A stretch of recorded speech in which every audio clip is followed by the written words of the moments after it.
হনুমান উদ্ধার হল পূর্ব বর্ধমান জেলার পূর্বস্থলী 2 নম্বর ব্লকের পলাশপুলি এলাকায়। আজ মঙ্গলবার দুপুর 12টা নাগাদ পলাশপুলি এলাকার একটি বাঁশবাগানে হনুমানের বাচ্চা দেখতে পায় একটি বাড়ির লোকেরা। তারপর তাকে বাড়িতে এনে খাবার খাইয়ে যত্ন করা হয় সেই হনুমানটিকে। পরবর্তী সময়ে ঘটনাটি জানানো হয় বন দপ্তরে। তারপর বন দপ্তরের কর্মীরা এসে উদ্ধার করে নিয়ে যায় ওই হনুমানের বাচ্চাটিকে। ওই বাড়ির এক সদস্য পলিপাল সংবাদ মাধ্যমকে কি জানালেন শুনবো। আমি যে কথা বলছি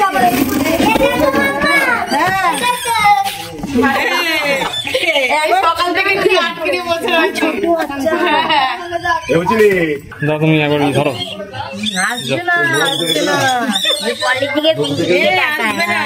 যাবে না আদর পেয়ে গেছে না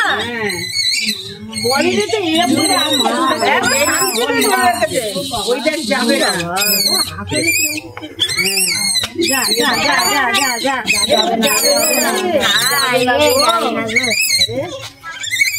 যাবেই না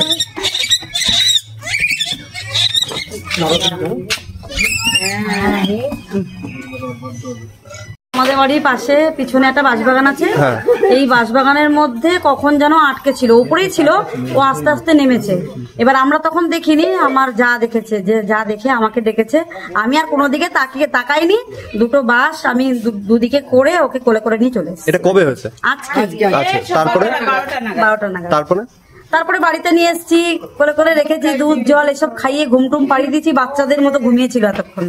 দিয়ে এখন বন দপ্তর কর্মী এসে নিয়ে গেল। হ্যাঁ, বন দপ্তরের কর্মীকে খবর দেওয়া হয়েছিল, তারা এসে এখন উদ্ধার করে নিয়ে গেল।